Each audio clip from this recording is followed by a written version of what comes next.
Now we are going to discuss pharmacodynamics.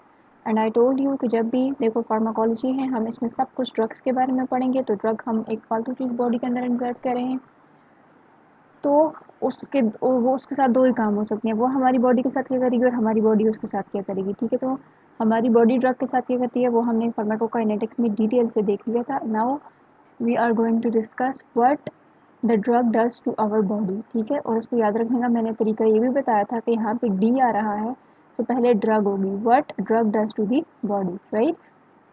So starting with the basics, अगर हम pharmacodynamics की बात करें तो ये जो फार्माकोडायनामिक्स का लफ्ज़ है ये दो वर्ड्स का कॉम्बिनेशन है। ठीक है, फार्माकॉन एंड डायनामिक्स। ठीक है, फार्माकॉन का मतलब है drug and dynamics means action, या फिर हम कह सकते हैं इफेक्ट। यानी कि ड्रग अपना इफेक्ट शो करेगी। ठीक है, किस तरीके से ड्रग अपना इफेक्ट या अपना रिस्पॉन्स शो करेगी, that is basically pharmacodynamics, right.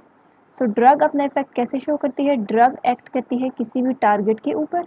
ठीक है, हर ड्रग का एक स्पेसिफिक टारगेट होता है और फिर एज अ रिजल्ट वो अपना इफेक्ट शो करती है। और मैंने आपको फार्माकोकाइनेटिक्स में ये भी बताया था कि हम ड्रग को जब भी बॉडी के अंदर डालते हैं तो ड्रग ब्लड के अंदर शामिल हो जाती है, दैट इज़ एब्जॉर्प्शन। ठीक है, नाउ ब्लड तो पूरी बॉडी में सर्कुलेट करता है, लेकिन हमने जिस स्पेसिफिक टिश्यू या ऑर्गन के लिए ड्रग दी है वो उसी को जाकर आराम देती है। ऐसा क्यों होता है, ठीक है, ऐसा इसलिए होता है बिकॉज हमने पढ़ा था कि उस टिश्यू के ऊपर उसकी टारगेट साइट होती है, उसके टारगेट रिसेप्टर्स होते हैं, उन रिसेप्टर्स के ऊपर जाकर ड्रग बाइंड करती है, एज अ रिजल्ट अपना इफेक्ट शो करती है। सो फार्माकोडायनामिक्स में हम यही देखते हैं कि एक ड्रग अपना इफेक्ट कैसे शो करती है, किसी भी टारगेट ऑर्गन के ऊपर जाकर एक्ट करती है, right. So whenever we are dealing with drug, ठीक है, तो याद रखना है हमेशा हम it is related with ligands. ठीक हो गया, और जब भी हम इफेक्ट की बात करेंगे तो it is related with dose response कर, राइट। हम इफेक्ट को देखेंगे डोज रिस्पॉन्स कर्व में और इसको DRC भी कहते हैं। और हम जब भी ड्रग की बात करेंगे तो ये हमारे पास हम लाइगेंड्स की बात करेंगे। ठीक है, नाउ हम देखते हैं ये लाइगेंड्स बेसिकली हैं क्या। ठीक है, so now moving towards the ligands, तो याद रखना है लाइगेंड्स हमारे पास क्या है, ligands have high affinity for its target, यानी कि ये अपने टारगेट के ऊपर जाकर एक्ट करेगा लाइगेंड। और लाइगेंड बेसिकली हमारे पास क्या है, ड्रग है। ठीक हो गया, अब ये लाइगेंड हमारे पास दो तरह के होते हैं। कितनी तरह के होते हैं, दो तरह के होते हैं। हम कह सकते हैं ये हमारे पास सेल के अंदर भी प्रेजेंट होते हैं और ये हमारे पास सेल के बाहर भी प्रेजेंट होते हैं। तो जो सेल के अंदर प्रेजेंट होते हैं दैट आर एंडोजीनस, और जो सेल के बाहर प्रेजेंट होते हैं that are exogenous. Alright, so endogenous की एग्जांपल क्या हो सकती है, सेल के अंदर कौन होते हैं। ठीक है, सेल के अंदर अंदर की हम बात करें तो हमारे पास हार्मोन्स होते हैं। इस एग्जांपल में हमारे पास हार्मोन्स आ जाते हैं, हमारे पास न्यूरोट्रांसमीटर्स आ जाते हैं। और अगर हम एक्सोजीनस की बात करें तो एक्सोजीनस में हमारे पास आती हैं ड्रग्स, क्योंकि ये हम बाहर से इंड्यूस करवा रहे हैं। ऑलराइट, सो हमने कहा कि लाइगेंड्स के पास हाई एफिनिटी होती है टू टारगेट। ठीक है, तो ये अपना इफेक्ट शो करते हैं, टारगेट के ऊपर जाकर ये अपना इफेक्ट शो करते हैं, तो ये इफेक्ट प्रोड्यूस करते हैं। ठीक है, हम कह सकते हैं कि जैसे ही लाइगेंड्स जो हैं टारगेट के ऊपर जाते हैं, ठीक है, और ये क्या करते हैं, अपना इफेक्ट प्रोड्यूस करते हैं। ऐसा ही है, तो ये जो इफेक्ट प्रोड्यूस है इसको हम कह सकते हैं इंट्रिंसिक एक्टिविटी, यानी कि ये ड्रग की क्या है, ये ड्रग की है इंट्रिंसिक एक्टिविटी। ये बेसिकली इफेक्ट प्रोड्यूस को ही इंट्रिंसिक एक्टिविटी भी कहते हैं। ऑलराइट, तो अब ये किस किस्म का इफेक्ट प्रोड्यूस करती हैं उसकी बेस पे हम इन लाइगेंड्स को आगे से क्लासिफाई करते हैं। ठीक है, तो अब इनकी दो टाइप्स होती हैं। ठीक है, एक हमारे पास होते हैं एगोनिस्ट और दूसरे हमारे पास होते हैं एंटागोनिस्ट। ठीक है, एक वो चीज़ होती है जो अपना इफेक्ट प्रोड्यूस करेगी और दूसरी वो चीज़ होती है जो अपना इफेक्ट प्रोड्यूस नहीं करेगी। तो इसी बेस पे हम लाइगेंड्स को क्लासिफाई करते हैं as agonist and antagonist. Now agonist हमारे पास क्या होते हैं, ये एगोनिस्ट अपना इफेक्ट प्रोड्यूस करेंगे, यानी कि जब भी आप एगोनिस्ट दोगे तो ये क्या करेंगे, दे विल प्रोड्यूस इफेक्ट। ठीक है, जबकि एंटागोनिस्ट जो हैं they will not produce effect produce नहीं करेंगे। ऑलराइट, या फिर हम ये भी कह सकते हैं, हमने कहा ना कि इफेक्ट प्रोड्यूस को हम कहते हैं इंट्रिंसिक एक्टिविटी, तो हम कह सकते हैं कि जो एगोनिस्ट हैं दे हैव इंट्रिंसिक एक्टिविटी, इनकी इंट्रिंसिक एक्टिविटी होती है। और एंटागोनिस्ट के बारे में हम कह सकते हैं they do not have intrinsic activity, या फिर हम कह सकते हैं आई ए मीन्स इंट्रिंसिक एक्टिविटी, या फिर हम कह सकते हैं ज़ीरो या फिर नो इंट्रिंसिक एक्टिविटी। ऑलराइट, सो हमने बात की कि एक चीज़ अपना इफेक्ट शो कर रही है, दूसरी अपना इफेक्ट शो नहीं कर रही, या फिर हम कह सकते हैं कि एक इंट्रिंसिक एक्टिविटी है और दूसरी की इंट्रिंसिक एक्टिविटी ज़ीरो या फिर नहीं है। ये अपना इफेक्ट प्रोड्यूस करवा, ये तो अपना इफेक्ट प्रोड्यूस ही नहीं कर रहे हैं ना, ठीक है, ये अपना इफेक्ट प्रोड्यूस कर रहे हैं, इनकी इंट्रिंसिक एक्टिविटी है, तो ये अपना इफेक्ट कितना प्रोड्यूस कर रहे हैं, हाउ मच इंट्रिंसिक एक्टिविटी है। Okay, so how much effect they are producing. तो इस बेस पे हम मजीद इसी एगोनिस्ट को क्लासीफाई करते हैं इनटू 3 टाइप्स। वो 3 टाइप्स कौन सी हैं? एक हमारे पास होते हैं full agonist, second or partial agonist, और तीसरे हमारे पास होते हैं inverse agonist. Inverse agonist, right. So हमारे पास कितनी इफेक्ट उन्होंने प्रोड्यूस की है उस बेस पे इनकी हमारे पास 3 टाइप्स हैं। एक हमारे पास होता है agonist, by agonist I mean full agonist, ठीक है। एक हमारे पास partial agonist and then inverse agonist आते हैं, ठीक है। तो जो फुल एगोनिस्ट हैं ये अपना इफेक्ट प्रोड्यूस करेंगे, तो हम कह सकते हैं कि they have maximum effect, they show maximum effect. जो हमारे पास फुल एगोनिस्ट हैं ये अपना मैक्सिमम इफेक्ट शो करेंगे, जबकि जो पार्शियल एगोनिस्ट हैं ये अपना इफेक्ट तो शो करेंगे लेकिन उतना इफेक्ट शो नहीं करेंगे जितना फुल एगोनिस्ट शो करता है, ठीक है, ठीक है। तो हम कह सकते हैं कि they have low, they show low effect, या फिर हम कह सकते हैं they have low intrinsic activity. Alright, इनका पार्शियल इफेक्ट होता है, हम ये भी लिख सकते हैं they have partial effect. And तीसरा हमारे पास होते हैं इनवर्स एगोनिस्ट। ये इनवर्स एगोनिस्ट क्या होते हैं ये आपके पास ऑपोजिट इफेक्ट प्रोड्यूस करते हैं, ठीक है, ये हमारे पास ऑपोजिट इफेक्ट प्रोड्यूस करते हैं। सो अगर इनको मैं हम इनको 0-1 ग्राफ की बेस पे देखें, ठीक है, तो फॉर एग्जांपल ये हमारे पास एक ग्राफ है, ये 0 है एंड दिस इज +1। तो याद रखना है ये जो +1 है it shows maximum effect, it shows maximum effect, और ये जो 0 है it shows no effect.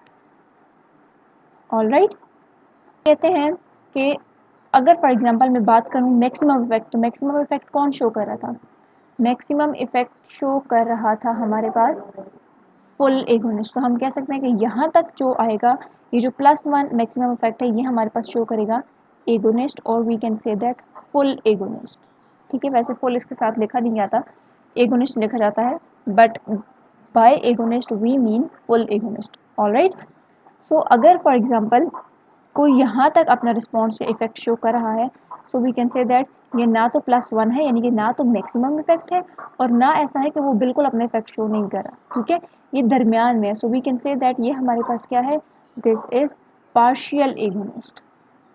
Alright, और अगर हम बात करें यहाँ पे 0 पे, तो ये तो कोई इफेक्ट ही नहीं शो कर रहा, तो हमने बात की कि जो कोई इफेक्ट शो नहीं करता वो हमारे पास क्या होता है, एंटागोनिस्ट होता है, ठीक है। एंड जो ऑपोजिट इफेक्ट शो करता है वो हमारे पास क्या होता है, इनवर्स एगोनिस्ट। फॉर एग्जांपल ये +1 है ना, तो इसके ऑपोजिट इफेक्ट शो करेगा, तो यहाँ पे -1, तो ये जो इफेक्ट शो करेगा इसको हम कह सकते हैं कि ये हमारे पास क्या है, this is inverse agonist. Alright, so the summary is that कि एगोनिस्ट अपना इफेक्ट प्रोड्यूस करता है, उसकी इंट्रिंसिक एक्टिविटी होती है, वो अपना इफेक्ट मैक्सिमम भी प्रोड्यूस कर सकता है, वो अपना इफेक्ट जो है वो पार्शियली भी प्रोड्यूस कर सकता है, और वो अपना इफेक्ट ऑपोजिट भी प्रोड्यूस कर सकता है। जो इफेक्ट प्रोड्यूस नहीं करेगा वो हमारे पास क्या होगा, दैट इज एंटागोनिस्ट। ऑलराइट, सो हम कह सकते हैं कि ये जो एगोनिस्ट है इसकी इंट्रिंसिक एक्टिविटी क्या है, इसकी +1 इंट्रिंसिक एक्टिविटी है, ऐसा ही है। ये जो पार्शियल एगोनिस्ट है इसकी इंट्रिंसिक एक्टिविटी क्या है, हम इसके इंट्रिंसिक एक्टिविटी में कह सकते हैं कि 0 से 1 तक, यानी कि ना तो 0 है ना 1 है, 0 से 1 तक दरमियान में जो एक्टिविटी होगी वो किसकी होगी, पार्शियल एगोनिस्ट की होगी। ऑलराइट, और अगर हम बात करें इनवर्स एगोनिस्ट की तो इसकी इंट्रिंसिक एक्टिविटी हमारे पास क्या होगी, -1, यानी कि ये ऑपोजिट इफेक्ट शो करेगा। ऑलराइट, सो अगर हम इसको एक एग्जांपल से समझें, लेट्स से हमारे पास है कि मैंने आपको पहले ही बता दिया by agonist I mean full agonist, right. For example हम एग्जांपल से समझते हैं, जो नॉर्मल हार्ट रेट होता है, नॉर्मल हार्ट रेट कितना होता है, 70 बीट्स पर मिनट, ऐसा ही है, ठीक है। ये हमारे पास क्या है, ये नॉर्मल हार्ट रेट है। और नॉर्मल मैक्सिमम हार्ट रेट कितना होता है, अब मैक्सिमम हार्ट रेट होता है 250 बीट्स पर मिनट। अब ये नॉर्मल की मैं बात करूँगी, नॉर्मल कैसे, फॉर एग्जांपल आप कोई हैवी एक्सरसाइज कर रहे हो, ठीक है, तो वो पैथोलॉजिकल कंडीशन तो नहीं है, वो एक फिजियोलॉजिकल कंडीशन है, इट इज़ नॉर्मल, ठीक है। तो नॉर्मली जो मैक्सिमम हार्ट रेट होगा वो हमारे पास कितना होता है, 250 बीट्स पर मिनट, और जो नॉर्मल हार्ट रेट है वो हमारे पास कितना होता है, 70, जो मैक्सिमम है वो हमारे पास 250 बीट्स पर मिनट होता है, ठीक है। इसका क्या मतलब है, मैक्सिमम हार्ट रेट यानी कि मैक्सिमली हार्ट कितना बीट करता है, नॉर्मल कंडीशन के अंदर कितना बीट कर सकता है, तो वो हमारे पास कितना होता है, 250 बीट्स पर मिनट। ऑलराइट, हम कहते हैं हमने फॉर एग्जांपल एक एगोनिस्ट दिया, उसने हार्ट रेट को रखा 250, एक हमने दिया उसने रखा 150 या 150 से कम भी हो सकता है, ठीक है, यानी कि लेस देन, हम कह सकते हैं लेस देन 250। ऑलराइट, और हमने एक दिया जिसने उसको रखा 70, ठीक है, और एक पे हमारे पास डिक्रीज हो गया 30, ठीक है, डिक्रीजेस टू 30। अब आप लोग ये बताएं कि इसमें से फुल एगोनिस्ट कौन है, इसमें से पार्शियल एगोनिस्ट कौन है, इसमें से इनवर्स एगोनिस्ट कौन है, और इसमें से एंटागोनिस्ट कौन है। सो अगर हम बात करें 250 की, तो आई टोल्ड यू कि मैक्सिमम हार्ट रेट हमारे पास क्या होता है, 250 beats per minute in normal physiological condition. Alright, तो जो मैक्सिमल इफेक्ट शो करते हैं, यानी कि ये मैक्सिमम इफेक्ट है ना हार्ट का, तो ये जो मैक्सिमम इफेक्ट है वो कौन शो कर रहा था, वो आपके पास शो कर रहा था फुल एगोनिस्ट, ठीक है। और हमने ये बात की थी कि वो एक हमारे पास होता है पार्शियल एगोनिस्ट, जो कि ना तो मैक्सिमम शो करता है, ना ऐसा है कि वो बिल्कुल शो ही ना करे, वो उनके दरमियान कोई शो करे, यानी कि लेस देन 250 हो, ठीक है। तो ये हमारे पास कौन सा होगा, this is going to be partial agonist. And अगर हम बात करें 70 की, तो 70 हमारे पास क्या था, नॉर्मल हार्ट रेट, यानी कि ना तो इसने हार्ट रेट को ज़्यादा किया, ना इसने हार्ट रेट को कम किया, इसने हार्ट रेट को चेंज ही नहीं किया, इसने कोई इफेक्ट ही प्रोड्यूस नहीं किया। तो जो कोई इफेक्ट प्रोड्यूस नहीं कर रहा था वो क्या था, वो एंटागोनिस्ट था, ठीक है। तो हम कह सकते हैं कि जो 70 कर रहा है वो हमारे पास क्या है, एंटागोनिस्ट है। और एक हमारे पास है जिसने हार्ट रेट को डिक्रीज कर दिया टू 30, ठीक है। तो ये हमारे पास क्या, अब देखो ना इसने 250 यानी कि मैक्सिमम नॉर्मल की तरफ लेकर गया, ना तो इसने अपना लेस देन 250 किया, ना तो इसने कोई इफेक्ट शो ही नहीं किया, बल्कि इसने क्या कर दिया 30 तक ले आया, यानी कि ऑपोजिट इफेक्ट शो कर दिया। तो ये हमारे पास क्या है, this is inverse agonist. Alright, dobutamine, ठीक है, ये जाके एक्ट करती है बीटा रिसेप्टर्स के ऊपर ऑन हार्ट, ठीक है, हार्ट के ऊपर बीटा रिसेप्टर्स होते हैं, ये ड्रग वहाँ जाकर एक्ट करती है, एज अ रिजल्ट ये क्या करती है, ये हार्ट रेट को इंक्रीज करती है, और कितना करती है, 250 बीट्स पर मिनट। तो ये हमारे पास क्या होगी, ठीक है। इसके अलावा आपके पास एक और ड्रग है, दैट इज नॉरएपिनेफ्रिन, ठीक है। ये नॉरएपिनेफ्रिन भी बीटा रिसेप्टर्स के ऊपर ही जाकर एक्ट करती है, जो ये हमारे पास बीटा 1 रिसेप्टर्स होते हैं हार्ट के ऊपर, ठीक है, ये वहाँ जाकर एक्ट करती है, ठीक है। और ये हमारे पास क्या करती है, ये less than 250 beats per minute effect अपना शो करती है, तो ये क्या होगी, ठीक हो गया। इसके अलावा अगर एक और ड्रग्स हमारे पास होती हैं दैट आर बीटा ब्लॉकर्स। तो जब ये बीटा ब्लॉकर्स दे देते हैं हम ठीक है, तो ये हार्ट रेट को 70 बीट्स पर मिनट करें, ठीक है। तो ये हमारे पास क्या होंगे। सो अगर हम फर्स्ट केस को देखें जिसमें डोपामीन जो कि बीटा 1 रिसेप्टर्स के ऊपर जाकर एक्ट करी है, ये हार्ट रेट को इंक्रीज करी है अप टू 250 पर मिनट, ठीक है। तो ये हमारे पास क्या होगी, this is going to be full agonist, क्योंकि ये अपना मैक्सिमम इफेक्ट शो कर रही है। नॉरएपिनेफ्रिन ये भी बीटा 1 रिसेप्टर्स के ऊपर जाकर एक्ट कर रही है, ये आपके पास लेस देन 250 है, यानी कि मैक्सिमम से कम है। तो ये हमारे पास क्या होगी, ये आपके पास पार्शियल एगोनिस्ट होगी। और अगर हम बीटा ब्लॉकर्स की बात करें तो ये 70 बीट्स पर मिनट यानी कि नॉर्मल ही रखें, ना ज़्यादा करें ना कम करें, तो ये हमारे पास क्या होंगे, दीज आर एंटागोनिस्ट। एंटागोनिस्ट के बारे में याद रहे ना, इसका ये मतलब नहीं है हमने कहा ना एंटागोनिस्ट अपना कोई इफेक्ट शो नहीं करते, तो डोंट कंफ्यूज कि आप जो है वो ज़ीरो लगा दो कि ये अपना इफेक्ट शो ही नहीं करते। इफेक्ट शो करने से मुराद है कि ये नॉर्मल को नॉर्मल ही रखेंगे, जो एक नॉर्मल रेंज है ना उसको उसी में रखेंगे, ना ज़्यादा करेंगे ना कम करेंगे, अपना इफेक्ट प्रोड्यूस नहीं करेंगे। ऐसा नहीं है कि इसको ज़ीरो कर देंगे, ठीक है। नाउ हमारे पास एक और ड्रग है दैट इज आइसोप्रेनलिन। ये क्या करती है, ये हार्ट रेट को more than 250 beats per minute कर देती है, ठीक है। तो ये अब हमारे पास क्या कर रही है, एक तरह था मैक्सिमम इफेक्ट 250 था, ये 250 से भी ज़्यादा कर रही है। इसका मतलब है कि ये सुप्रा मैक्सिमल इफेक्ट शो कर रही है, ठीक है। तो हम कह सकते हैं कि ये हमारे पास क्या होगी, this is super agonist, this is super agonist. Alright, so this is all about agonist. हमने कहा कि एगोनिस्ट वो होता है जो अपना इफेक्ट शो करता है। अब वो इफेक्ट कैसे शो करता है, वो इफेक्ट को ज़्यादा भी कर सकता है, कम भी कर सकता है, हो सकता है वो अपना इफेक्ट ऑपोजिट शो करे। लेकिन एंटागोनिस्ट हमारे पास क्या होता है, जो अपना इफेक्ट ही शो नहीं करता है। Alright, so we have discussed agonist, now we are going to discuss antagonist, ठीक है। और एंटागोनिस्ट के बारे में हमने क्या कहा था, एंटागोनिस्ट जो है वो अपना इफेक्ट शो नहीं करता है। So now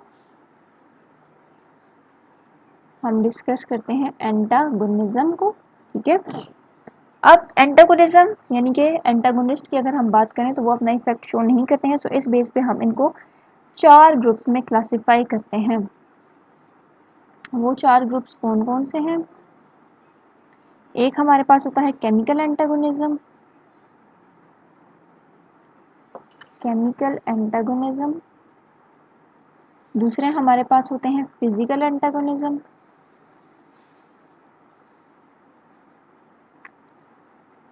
Thirdly, we have physiological antagonism, physiological antagonism,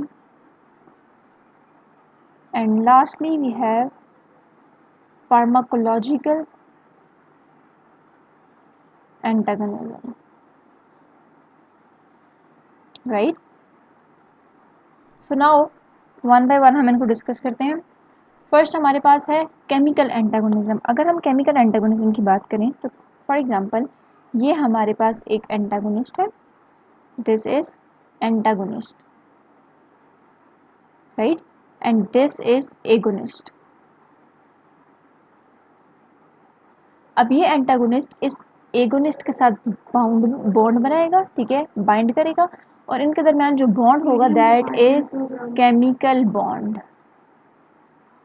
ठीक है। इनके दरमियान जो बॉन्ड होगा वो हमारे पास क्या होगा, केमिकल बॉन्ड होगा। एज अ रिजल्ट अब देखो ये एंटागोनिस्ट इस एगोनिस्ट के साथ बाइंड किया, केमिकल बॉन्ड बना इनके दरमियान, एज अ रिजल्ट ये जो एगोनिस्ट है this is not able to produce effect, not able to produce effect, ये अब इस काबिल नहीं है कि ये अपना इफेक्ट प्रोड्यूस कर सके। So this antagonism is known as chemical antagonism, जिसमें एंटागोनिस्ट एगोनिस्ट एगोनिस्ट के साथ आकर बाइंड किया, ठीक है, केमिकल बॉन्ड बना इनके दरमियान, एज अ रिजल्ट एगोनिस्ट जो है वो अपना इफेक्ट प्रोड्यूस नहीं कर रहा, ठीक हो गया। इसकी एग्जाम्पल कौन क्या हो सकती है, इसकी एग्जाम्पल में हमारे पास आ जाते हैं चिलेटर्स। अब ये चिलेटर्स क्या होते हैं, ये चिलेटर्स हमारे पास हैवी मेटल्स के साथ बाइंड करते हैं, ठीक है, किसके साथ बाइंड करते हैं, हैवी मेटल्स के साथ बाइंड करते हैं, ठीक है, और ये केमिकल बॉन्ड्स बनाते हैं, ठीक हो गया। जैसे फॉर एग्जांपल हमारे पास डाइमर कैप्रोल है, एग्जांपल इज डाइमर कैप्रोल, ठीक हो गया, ये हैवी मेटल के साथ बाइंड करता है। इसी तरह फॉर एग्जांपल अगर हम बात करें, second example is protamine sulphate. अब ये जो प्रोटामीन सल्फेट है, it is an antidote for high molecular weight heparin. अब ये जो हेपरिन है, ये हमारे पास क्या है, ये स्ट्रांगली एसिडिक ड्रग होती है, ठीक है। सो अगर फॉर एग्जांपल पॉइजनिंग हो गई है, ठीक है, इन केस ऑफ पॉइजनिंग, तो अब ये एसिडिक ड्रग है, तो एसिडिक ड्रग के लिए हम पॉइजनिंग के केस में क्या देंगे, बेसिक ड्रग देंगे, दैट इज प्रोटामीन सल्फेट, और ये हमारे पास क्या है, this is antidote for high molecular weight heparin, सही है। तो ये हमारे पास साथ जाके बाइंड कर जाएगी, राइट, और इसकी एक्टिविटी को स्टॉप कर देगी, इसका इफेक्ट प्रोड्यूस नहीं होगा। तो इस तरह हम जो है वो पॉइजनिंग को ख़त्म कर सकते हैं। तो this is chemical antagonism. Now moving towards physical antagonism. Physical antagonism क्या है कि अगेन ये आपके पास एक एंटागोनिस्ट है and this is agonist, alright. Now ये एंटागोनिस्ट और एगोनिस्ट बाइंड करेंगे और इनके दरमियान जो बॉन्ड बनेगा दैट इज फिजिकल बॉन्ड, ठीक है, इनके दरमियान फिजिकल बॉन्ड बनेगा और फिर एगोनिस्ट जो है, अगेन एगोनिस्ट जो है वो इस काबिल नहीं होगा कि वो अपना इफेक्ट प्रोड्यूस कर सके, नो इफेक्ट, इफेक्ट नहीं होगा, क्योंकि हम पढ़ ही एंटागोनिज्म रहे हैं और एंटागोनिज्म में तो इफेक्ट शो होता ही नहीं है, सही हो गया।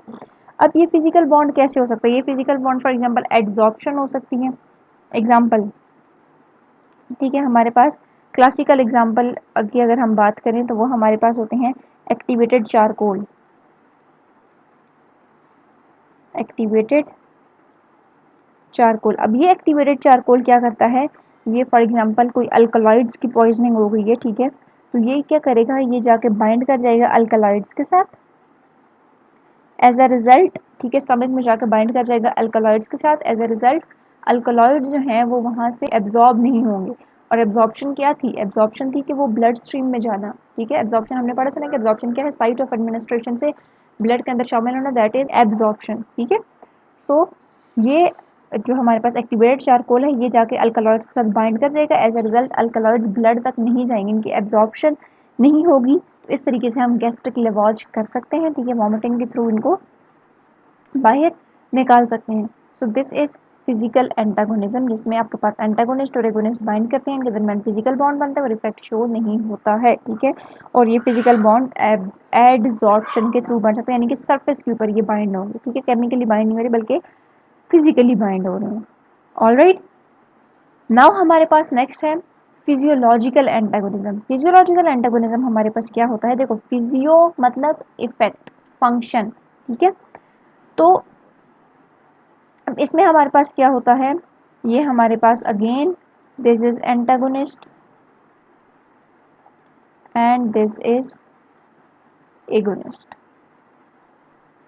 नाउ याद रखना है, देखो एगोनिस्ट का बेसिकली काम क्या है, एगोनिस्ट जाएगा टारगेट के ऊपर, ठीक है, एगोनिस्ट टारगेट साइट के ऊपर जाता है और अपना इफेक्ट प्रोड्यूस करता है।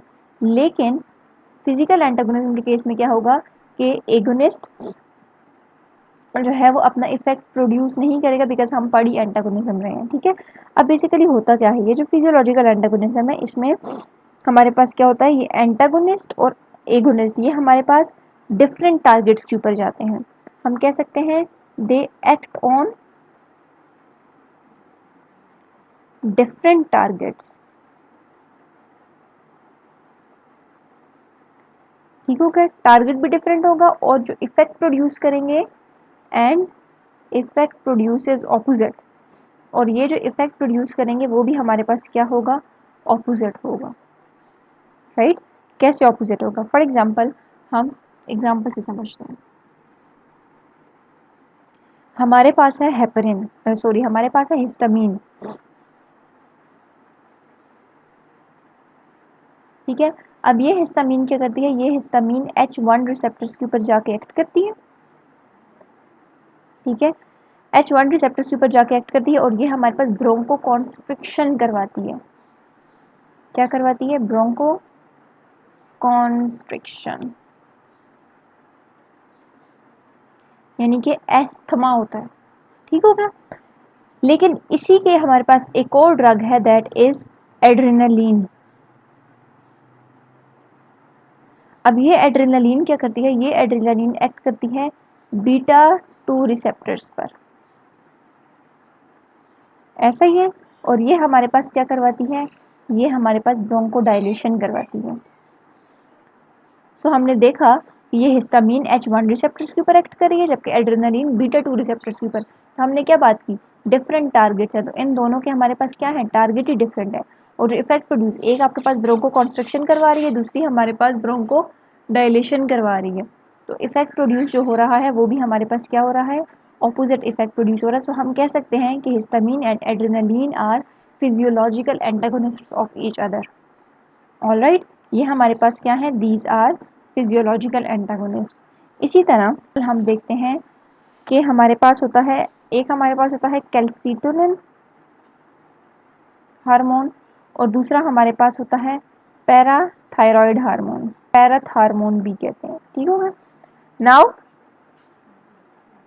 ये जो हमारे पास कैल्सिटोनिन है, अब बेसिकली कैल्सिटोनिन का फंक्शन क्या होता है, जब ब्लड के अंदर कैल्शियम ज़्यादा हो जाए तो ये कैल्सिटोनिन क्या करता है, ब्लड से कैल्शियम को भेजता है टूवर्ड्स दी बोन्स, ऐसा ही है। और जो पैराथायरॉयड हार्मोन है, ये हमारे पास क्या करता है, जब ब्लड के अंदर कैल्शियम कम हो जाए तो ये अगेन बोन से दोबारा कैल्शियम को भेजता है ब्लड के अंदर। तो हम देख रहे हैं कि ये जो कैल्सिटोनिन है, ये हमारे पास क्या कर रहा है, हाइपोकैल्सीमिया, यानी कि जब कैल्शियम ज़्यादा हो गया तो इसने ब्लड से कैल्शियम को ट्रांसफ़र कर दिया बोन्स के अंदर। तो ये हमारे पास क्या कॉज कर रहा है, हाइपोकैल्सीमिया। लेकिन जब ब्लड के अंदर कैल्शियम की कमी हो गई तो पैराथ हार्मोन ने बोन से दोबारा ब्लड में भेज दिया, इसने हमारे पास क्या किया, इसने हाइपर कैल्सीमिया किया। तो दोनों का इफेक्ट एक दूसरे के ऑपोजिट है या नहीं, दोनों का इफेक्ट एक दूसरे के ऑपोजिट है। तो हम कह सकते हैं कि these are physiological antagonist of each other. Alright, अगर हम थर्ड एग्जांपल दें इंसुलिन और ग्लूकागॉन की, एक हमारे पास इंसुलिन है, ग्लूकागॉन कह लो, ग्रोथ हार्मोन कह लो, प्रोलैक्टिन कह लो, ठीक है, ग्लूकोकॉर्टिकॉइड कह लो, इन सब का काम क्या होता है, ठीक है। इंसुलिन हमारे पास क्या होता है, insulin is hypoglycaemia, hypoglycaemia cause करती है, ऐसा ही है। और ये जो ग्लूकागॉन है, ये हमारे पास क्या करता है, दिस इज हाइपरग्लाइसीमिया कॉज करता है। तो इन दोनों का इफेक्ट ऑपोजिट है, तो हम कह सकते हैं ये भी हमारे पास फिजियोलॉजिकल एंटागोनिस्ट हैं। ऑलराइट, नेक्स्ट हमारे पास है फार्माकोलॉजिकल एंटागोनिज्म। नाउ हमारे पास फार्माकोलॉजिकल एंटागोनिस्ट को, अच्छा याद रखना है, एंटागोनिस्ट को हम ब्लॉकर भी कहते हैं। Block the binding of agonist to its target, यानी कि ये एगोनिस्ट को उसके टारगेट तक पहुंचने नहीं देती हैं, ठीक है, बाइंडिंग ही नहीं होने देती हैं। तो हम कह सकते हैं कि ये जो हमारे पास फार्माकोलॉजिकल एगोनिस्ट हैं, they block the binding of agonist to its target, ये इस एगोनिस्ट को अपने टारगेट तक बाइंड होने नहीं देती हैं। जब तक वो टारगेट के साथ बाइंड नहीं होगा वो अपना इफेक्ट शो नहीं करेगा, टारगेट के साथ बाइंडिंग ज़रूरी है। ठीक हो गया। तो इस बेस पे अगर हम फार्माकोलॉजिकल एंटागोनिस्ट की बात करें तो इसको दो में क्लासिफाई किया गया है। वन हमारे पास है कॉम्पिटिटिव ब्लॉकर्स, या हम कह सकते हैं कॉम्पिटिटिव एंटागोनिस्ट। दूसरे हमारे पास होते हैं नॉन कॉम्पिटिटिव ब्लॉकर्स और नॉन कॉम्पिटिटिव एंटागोनिस्ट। ऑलराइट, इसको हम एक डायग्राम से देखते हैं, ठीक है। लेट्स से ये हमारे पास क्या है, ये हमारे पास टारगेट साइट है, ठीक है, जहाँ पे आके एगोनिस्ट ने बाइंड करना और अपना इफेक्ट शो करना है, ठीक है। नाउ ये हमारे पास एगोनिस्ट है, ठीक है, दिस इज एगोनिस्ट, ठीक है। और यहाँ पे एक और हमारे पास है molecule, that is competitive blocker, और we can say that competitive antagonist है। नाउ अगर तो ये एगोनिस्ट आता है इस टारगेट की साइट के ऊपर बाइंड करता है, तो ये क्या करेगा, अपना इफेक्ट प्रोड्यूस करेगा। मैं यहाँ पे प्लस लगा रही हूँ, इसका मतलब है कि यहाँ पे ये इफेक्ट प्रोड्यूस करेगा। लेकिन अब अगर देखें तो ये एगोनिस्ट है और ये हमारे पास कॉम्पिटिटिव ब्लॉकर है। अगर हम इनका स्ट्रक्चर देखें तो सेम है, ऐसा ही कि दोनों के स्ट्रक्चर सेम है, इसका अंदर में लाइनिंग कर देती हूँ, ठीक है। इन दोनों की स्ट्रक्चर क्या है, सेम है, और ये दोनों compete कर रहे हैं for the same site, alright. तो हम कह सकते हैं कि कॉम्पिटिटिव ब्लॉकर्स के केस में हम कह सकते हैं कि competitive blockers will compete for same site, यानी कि सेम टारगेट साइट के लिए compete कर रहे हैं, ठीक हो गया। और हम ये भी कह सकते हैं कि इनका स्ट्रक्चर भी सिमिलर है, स्ट्रक्चर इज सिमिलर, ऐसा ही है। तो अगर तो एगोनिस्ट आके बाइंड कर गया, ठीक है, ये दोनों compete करें, कंपटीशन है, अगर जो जीता वो आके बाइंड कर जाएगा, as a result effect produce होगा और नहीं होगा। अगर फॉर एग्जांपल ये वाला आके बाइंड कर जाता है तो इसके बाइंड करने से कोई इफेक्ट प्रोड्यूस नहीं होगा, ठीक है। अब इनके दरमियान कंपटीशन है, आया कि एगोनिस्ट बाइंड करेगा या फिर एंटागोनिस्ट बाइंड करेगा। अब होगा क्या, फॉर एग्जांपल लेट्स से हम कहते हैं कि हमारे पास 10 मॉलिक्यूल हैं एगोनिस्ट के, और हमारे पास 100 मॉलिक्यूल्स हैं एंटागोनिस्ट के या कॉम्पिटिटिव ब्लॉकर के। विन करेगा, विच विल विन, ऑब्वियस सी बात है दिस विल विन, ठीक है। जब ये विन करेगा, ये जाकर टारगेट साइड के ऊपर एक्ट करेगा, as a result effect produce नहीं होगा, ऐसा ही है। तो हम इसको ओवरकम कैसे कर सकते हैं, हम इसको ओवरकम कैसे कर सकते हैं कि यहाँ पे 10 मॉलिक्यूल्स के बजाय अगर हम इसी कंसंट्रेशन को 1000 मॉलिक्यूल्स कर दें, हम एगोनिस्ट की कंसंट्रेशन को बढ़ा दें, तो क्या होगा, एगोनिस्ट जाकर बाइंड करेगा, as a result effect show होगा। So we can say that, अच्छा पहला पॉइंट हमने क्या देखा, ये सेम साइट के लिए compete कर रहे हैं, दूसरा हमने देखा इनका स्ट्रक्चर सेम है। Now we are going to discuss the third thing कि हम क्या कर सकते हैं, we can overcome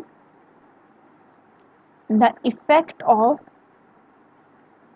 competitive blocker, हम कॉम्पिटिटिव ब्लॉकर के इफेक्ट को ओवरकम कर सकते हैं, कैसे, by increasing the dose of agonist, by increasing the concentration of agonist, alright. तो इस इफेक्ट को हम कहते हैं, this effect is known as surmountable effect, surmountable effect, remember this point, ठीक है। हम इनके इफेक्ट को ओवरकम कर सकते हैं bye increasing the concentration of agonist, alright. अब चौथी चीज आप लोगों ने क्या याद रखनी है कि जो हमारे पास कॉम्पिटिटिव ब्लॉकर्स होते हैं, याद रखना है most of the competitive blockers are reversible blockers, और बहुत कम जो हैं वो हमारे पास इरिवर्सिबल ब्लॉकर्स होते हैं, ऑलराइट, बहुत कम हमारे पास इरिवर्सिबल ब्लॉकर्स होते हैं। तो जो रिवर्सिबल ब्लॉकर्स हैं, देखो रिवर्सिबल का क्या मतलब है, वो आएंगे, ठीक है, ये देखो यहाँ पे आएंगे, रिवर्सिबल है ना, यहाँ पे बाइंड किया, ठीक है, इफेक्ट शो नहीं हुआ, रिवर्सिबल है, रिवर्सिबल मतलब ये यहाँ से डिटैच भी हो सकते हैं, जब ये यहाँ से डिटैच होंगे तो एगोनिस्ट आके बाइंड कर जाएगा, as a result effect produce होगा। तो हम कह सकते हैं कि यहाँ पे अगर हम रिवर्सिबल ब्लॉकर के केस में बात करें, तो रिवर्सिबल ब्लॉकर के केस में हमारे पास क्या होगा, सरमाउंटेबल इफेक्ट होगा, यानी कि अगर हम एगोनिस्ट की कंसंट्रेशन को इंक्रीज कर दें तो जो हमारे पास कॉम्पिटिटिव ब्लॉकर आके अटैच हुआ था वो डिटैच हो जाएगा, हमारे पास एगोनिस्ट आके बाइंड कर जाएगा। सो रिवर्सिबल ब्लॉकर के केस में हमारे पास सरमाउंटेबल इफेक्ट होता है, we can overcome the effect of competitive blockers, right. लेकिन अगर हम इरिवर्सिबल ब्लॉकर की बात करें तो अगर वो टारगेट साइट के ऊपर आके बाइंड हो गया है और वो डिटैच नहीं हो सकता, तो आप बेशक एगोनिस्ट की कंसंट्रेशन को इंक्रीज करो, उससे कोई फर्क नहीं पड़ेगा, यहाँ पे हमारे पास नॉन सरमाउंटेबल इफेक्ट होगा, नॉन सरमाउंटेबल इफेक्ट यहाँ पे प्रोड्यूस होगा, alright. We can not overcome the effect of competitive irreversible competitive blockers, alright. और अगर हम इरिवर्सिबल कॉम्पिटिटिव ब्लॉकर्स की एग्जाम्पल की बात करें, ठीक है, इंपॉर्टेंट है, एग्जाम्पल की बात करें, इसके एग्जाम्पल में हमारे पास आता है ऑर्गेनोफॉस्फेट। ये जो ऑर्गेनोफॉस्फेट हैं ये एसिटाइलकोलिन के साथ जाके परमानेंटली बाइंड कर जाते हैं, ठीक है। जब परमानेंटली बाइंड कर जाएंगे वो वहाँ से रिमूव ही नहीं हो सकते, तो फिर एज अ रिजल्ट इफेक्ट भी प्रोड्यूस नहीं होगा, इज दैट क्लियर। दूसरा हमारे पास क्या था, दूसरा हमारे पास था नॉन कॉम्पिटिटिव ब्लॉकर्स। तो नॉन कॉम्पिटिटिव ब्लॉकर्स को अगर हम देखें, ठीक है, तो ये नॉन कॉम्पिटिटिव, नाम से ये कम्पीट नहीं करेंगे, ये compete नहीं करते। लेट्स से ये हमारे पास एक नॉन कॉम्पिटिटिव ब्लॉकर है, ठीक है। तो ये नॉन कॉम्पिटिटिव ब्लॉकर के बारे में पहली बात ये याद रखनी है कि ये देखो नॉन कॉम्पिटिटिव है, compete ही नहीं कर रहा। तो compete तो सेम चीज़ के लिए होता है ना, आप एक ही चीज़ के लिए 2 बंदे compete कर रहे हो, वो होता है कॉम्पिटिशन। ये नॉन कॉम्पिटिटिव है, compete नहीं कर रहे, इसने अपना अलग रास्ता चुना, ठीक है। तो हम कह सकते हैं कि इसके लिए जो साइट होगी, जो टारगेट साइट होगी, वो हमारे पास क्या होगी, डिफरेंट साइट होगी। So we say that site हमारे पास क्या होती है, एलोस्टेरिक साइट होती है। The site is called allosteric site, ठीक है।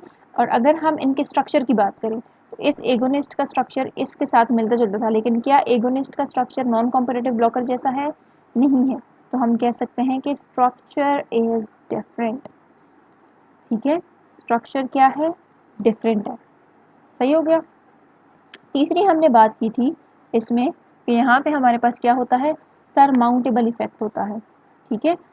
अब बेसिकली होगा क्या, देखो ये हमारे पास नॉन कॉम्पिटिटिव ब्लॉकर था, ये आपके पास सेम साइड की बजाय ऑपोजिट साइड पे जाएगा, और ये ऑपोजिट साइड हमारे पास क्या है, दिस इज एलोस्टेरिक साइड। ये एलोस्टेरिक साइड के ऊपर जाके बाइंड करेगा। जब ये एलोस्टेरिक साइड के ऊपर जाकर बाइंड कर जाएगा, तो बाइंड करने के बाद याद रखना है जो हमारे पास टारगेट साइड है, ये टारगेट साइड में मॉडिफिकेशंस करेगा। जब ये टारगेट साइड के अंदर मॉडिफिकेशंस करेगा, तो एज अ रिजल्ट एगोनिस्ट यहाँ पे बाइंड नहीं हो सकता, agonist is not able to bind, ठीक है। जब ये बाइंड नहीं हो सकता तो इफेक्ट भी प्रोड्यूस नहीं होगा, ठीक हो गया। तो बेसिकली नॉन कॉम्पिटिटिव ब्लॉकर क्या करता है कि डिफरेंट साइड पे जाता है, which is known as allosteric side, यहाँ पे जाकर बाइंड करता है, और बाइंड होने के बाद जो टारगेट साइड होती है उसके अंदर मॉडिफिकेशंस कर देता है। एज अ रिजल्ट उसके ऊपर एगोनिस्ट बाइंड नहीं कर सकता, सो इफेक्ट भी प्रोड्यूस नहीं होता है। तो हम कह सकते हैं कि यहाँ पे हमारे पास क्या होता है, यहाँ पे हमारे पास नॉन सरमाउंटेबल इफेक्ट शो होता है, नॉन सरमाउंटेबल इफेक्ट शो होता है। क्यों नॉन सरमाउंटेबल इफेक्ट शो होता है, क्योंकि अगर हम एगोनिस्ट की कंसंट्रेशन को इंक्रीज भी कर दें, we can not overcome the effect of non competitive blocker. क्यों, क्योंकि ये फॉर एग्जांपल टारगेट साइड के ऊपर आया, ये अटैच हो गया, अटैच होने के बाद ये डीटैच हो गया, लेकिन चेंजेस तो इसने टारगेट साइड के ऊपर किए हैं ना, टारगेट साइड के अंदर तो मॉडिफिकेशंस आ गई। अब यहाँ पे तो एगोनिस्ट बाइंड नहीं कर सकता, तो इस साइड पे आपके पास ब्लॉकर हो या ना हो, वो एक दफ़ा आके चेंजेस करके चला गया, तो यहाँ पे एगोनिस्ट बाइंड नहीं कर सकता। तो यहाँ पे जब एगोनिस्ट बाइंड नहीं कर सकता, इफेक्ट भी प्रोड्यूस नहीं होगा। सो हम अगर एगोनिस्ट की कंसंट्रेशन को इंक्रीज भी करते रहें तो भी वो यहाँ पे बाइंड नहीं हो सकता, क्योंकि टारगेट साइड के अंदर मॉडिफिकेशन हुई है, ठीक है। तो इफेक्ट भी प्रोड्यूस नहीं होगा। सो हम कह सकते हैं कि we can not overcome the effect of non competitive blockers by increasing the concentration of agonist, so this is called non surmountable effect. All right. चौथी चीज़ हमने क्या बात की थी, कि चौथी बात हमने यहाँ पे ये की थी कि जो most of the competitive blockers होते हैं वो रिवर्सिबल होते हैं, लेकिन नॉन कॉम्पिटिटिव ब्लॉकर्स में जो most of the non competitive blockers हैं ये हमारे पास इरिवर्सिबल होते हैं, ठीक है, और वेरी फ्यू जो हैं वो हमारे पास रिवर्सिबल होते हैं। All right. सो यहाँ पे अगर हम बात करें, यहाँ पे हमने कहा था कि रिवर्सिबल के केस में सरमाउंटेबल इफेक्ट होता है और रिवर्सिबल के केस में नॉन सरमाउंटेबल इफेक्ट होता है। तो यहाँ पे क्या होगा, यहाँ पे सरमाउंटेबल इफेक्ट रिवर्सिबल के केस में होगा, इरिवर्सिबल के केस में होगा। सो यहाँ पे दोनों के केस में ही नॉन सरमाउंटेबल इफेक्ट होगा, नॉन सरमाउंटेबल इफेक्ट। क्यों, क्योंकि फॉर एग्जाम्पल अगर यहाँ पे आके ये अटैच हुआ, ठीक है, इसने यहाँ पे मॉडिफिकेशंस कर दी। अब मॉडिफिकेशन यहाँ पे अगर यहाँ पे अटैच रहे, इरिवर्सिबल तो यानी कि यहाँ से अटैच रहेगा, ठीक है, तो मॉडिफिकेशन जाहिर सी बात है हो गई है, एगोनिस्ट बाइंड नहीं कर सकता। लेकिन अगर ये रिवर्सिबल है, यहाँ से डिटैच हो सॉरी अटैच हुआ, फिर उसके बाद ये डिटैच भी हो गया, ठीक है। जब ये डिटैच हुआ लेकिन मॉडिफिकेशन तो उसने यहाँ पे की थी, ऐसा ही है, तो ये तो एगोनिस्ट बाइंड नहीं कर सकता, बेशक आप इसकी कंसंट्रेशन को इंक्रीज करें। तो रिवर्सिबल हो या इरिवर्सिबल हो, आप उसको ओवरकम नहीं कर सकते।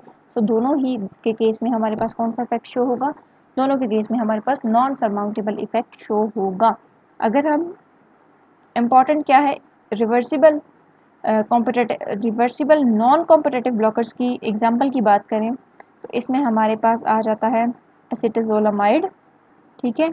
ये हमारे पास क्या करता है, ये रिवर्सिबल नॉन कॉम्पिटिटिव ब्लॉकर है किसका, कार्बोनिक एनहाइड्रेज एंजाइम का। कार्बोनिक एनहाइड्रेज एंजाइम को ये क्या करता है, रिवर्सिबली एनहाइड्रेस एंजाइम, ठीक है, इसको हमारे पास क्या करता है, ये रिवर्सिबली ब्लॉक कर देता है। Is that clear? इसको अगर हम एक ग्राफ से समझें, ग्राफिकली अगर मैं इसको आपको एक्सप्लेन करूं, तो लेट्स से हमारे पास ये एक ग्राफ है, इसको हम लोग डोज रिस्पॉन्स कर्व या फिर डोज रिस्पॉन्स ग्राफ भी कह सकते हैं, मोर अप्रोप्रिएट है कि डोज रिस्पॉन्स कर्व कहा जाए, ठीक है। ग्राफ में हमारे पास क्या होता है, एक हमारे पास होता है एक्स एक्सिस और दूसरा हमारे पास होता है वाई एक्सिस। एक्स एक्सिस पे हम हमेशा लिखते हैं डोज और वाई एक्सिस पे हम लिखते हैं रिस्पॉन्स, और we can say that effect. Alright, so let's say हमने एक एगोनिस्ट दिया, ठीक है, एगोनिस्ट की मैं बात करूँ, एगोनिस्ट अपना इफेक्ट प्रोड्यूस करेगा, और by agonist I mean full agonist. और फुल एगोनिस्ट क्या होता है, जो कि अपना मैक्सिमम इफेक्ट प्रोड्यूस करे, ठीक हो गया। सो लेट्स से this is the effect produce by agonist, ऐसा ही है, ये रिस्पॉन्स है ना, यानी कि इफेक्ट है। हम कह सकते हैं कि यहाँ पे अगर हम देखें तो ये इसका क्या है, मैक्सिमम इफेक्ट है, तो हम इसको डिनोट कर सकते हैं वी मैक्स से। V max refers to maximum effect of agonist. Alright, और यहाँ ये डोज हमने दिया, ठीक है, यहाँ पे डोज है ना, ये सारा डोज है, तो ये वाला डोज दिया हमने, इस डोज पे इसने मैक्सिमम इफेक्ट शो किया, तो इसको हम डिनोट करते हैं के एम से। The dose is denoted by K M and the effect is denoted by V max. Alright, now for example हमने इसको दे दिया है जी कॉम्पिटेटिव, ये यहाँ पे हमने इसको दे दिया है कॉम्पिटेटिव ब्लॉकर या कॉम्पिटेटिव एंटागोनिस्ट दे दिया है। अब एंटागोनिस्ट का बेसिकली काम क्या होता है, एंटागोनिस्ट हमने कहा कॉम्पिटेटिव एंटागोनिस्ट है, जब कॉम्पिटेटिव है यानी कि सेम साइट के लिए कॉम्पीट करेगा, जब ये सेम साइट के लिए कम्पीट करेगा तो जब ये बाइंड कर जाएगा तो क्या करेगा, इफेक्ट को कम करेगा, ऐसा ही है, ठीक है। तो अगर हम बात करें कॉम्पिटेटिव एंटागोनिस्ट की, तो फॉर एग्जांपल यहाँ पे हमने दिया था कॉम्पिटेटिव एंटागोनिस्ट, तो इसने हमारे पास क्या कर दिया, ये इफेक्ट है, यानी कि इफेक्ट क्या हो गया, पहले ये यहाँ पे था, अब ये यहाँ पे आ गया, यानी कि वी मैक्स जो है वो रिड्यूस हो गया, इफेक्ट क्या हो गया है, कम हो गया। जो ब्लैक से मैंने ड्रॉ किया ये हमारे पास क्या है, कॉम्पिटेटिव एंटागोनिस्ट है, और ये जो ब्लू वाला है ये हमारे पास एगोनिस्ट है। ऑलराइट, तो जो हमने कॉम्पिटेटिव एंटागोनिस्ट लिया तो इसकी वजह से हमारे पास क्या हुआ, इफेक्ट जो है वो डिक्रीज हो गया, ऐसा ही है, ठीक है। लेकिन हमने ये बात भी की थी कि कॉम्पिटेटिव एंटागोनिस्ट के केस में अगर हम डोज को इंक्रीज कर दें एगोनिस्ट की, तो हम उसके इफेक्ट को ओवरकम कर सकते हैं, ऐसा ही है। तो लेट्स से हमने डोज इंक्रीज कर दी, इसी बल्कि इससे कर लेते, ठीक है, हमने डोज इंक्रीज कर दी यहाँ तक, ठीक है, ये हमारे पास क्या है, हमने डोज इंक्रीज कर दी, पहले डोज यहाँ पे थी, अब डोज यहाँ पे आ गई, जब हमने डोज इंक्रीज की तो हमने कहा कि हम ओवरकम कर सकते हैं, तो दोबारा से उसने अपना इफेक्ट मैक्सिमम शो किया, ठीक है। तो द समरी इज दैट कि हम अगर कॉम्पिटेटिव एंटागोनिस्ट देंगे, ठीक है, कॉम्पिटेटिव एंटागोनिस्ट में जो वी मैक्स है वो नॉर्मल की जा सकती है। कैसे नॉर्मल की जा सकती है, कि हम एगोनिस्ट की डोज बढ़ा दें, हम के एम को इंक्रीज कर दें, ठीक है, तो वी मैक्स नॉर्मल हो सकती है, कैसे, जब हम के एम यानी कि डोज को इंक्रीज कर दें तो वी मैक्स जो है वो नॉर्मल रहेगी, ऐसा ही है। और डोज जो है वो हमारे पास कॉम्पिटेटिव एंटागोनिस्ट के केस में इंक्रीज होगी। नाउ लेट्स से हमने इसको दे दिया non competitive antagonist, non competitive antagonist या फिर नॉन कॉम्पिटेटिव ब्लॉकर, राइट। अब इसमें हमारे पास क्या होगा, जब ये नॉन कॉम्पिटेटिव है तो हमने बात की कि इसको यहाँ पे हम इसे ड्रॉ कर लेते हैं, ठीक है। जब नॉन कॉम्पिटेटिव था तो नॉन कॉम्पिटेटिव ने क्या किया था, ये अलग साइड पे जाके बाइंड हो रहा था, ठीक है, और टारगेट साइड के अंदर इसने क्या की थी, मॉडिफिकेशंस की थी, ऐसा ही था। तो एज अ रिजल्ट ये हमारे पास क्या करेगा, कोई इफेक्ट शो नहीं करेगा, ऐसा ही है, ये हमारे पास कोई इफेक्ट शो नहीं करेगा। तो इस केस में हम कह सकते हैं, ठीक है। अगर हमने नॉन कॉम्पिटिटिव एंटागोनिस्ट ले लिया तो इस केस में हम कह सकते हैं कि वी मैक्स जो है वो हमारे पास क्या होगी, वो हमारे पास परमानेंटली रिड्यूस हो गई है, परमानेंटली डिक्रीज हो गई है। क्यों?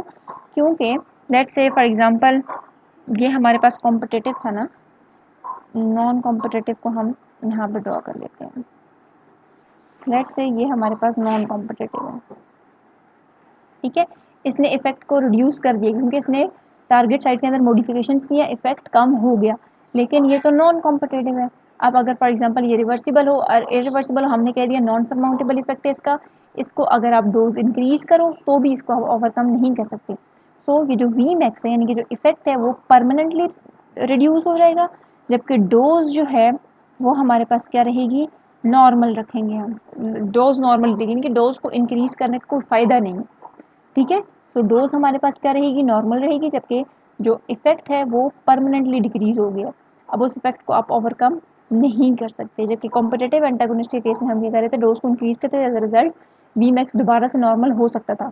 यहाँ पे वी मैक्स दोबारा से नॉर्मल नहीं हो सकता बिकॉज उसने इफेक्ट को परमानेंटली डिक्रीज कर दिया, ठीक हो गया। तो के एम जो है वो आपके पास नॉर्मल ही रहेगा, के एम को बढ़ाने का कोई फायदा नहीं है डोज को बढ़ाने का। All right, so this is all about agonist and antagonists. Next हम डिस्कस करेंगे डोज रिस्पॉन्स कर्व।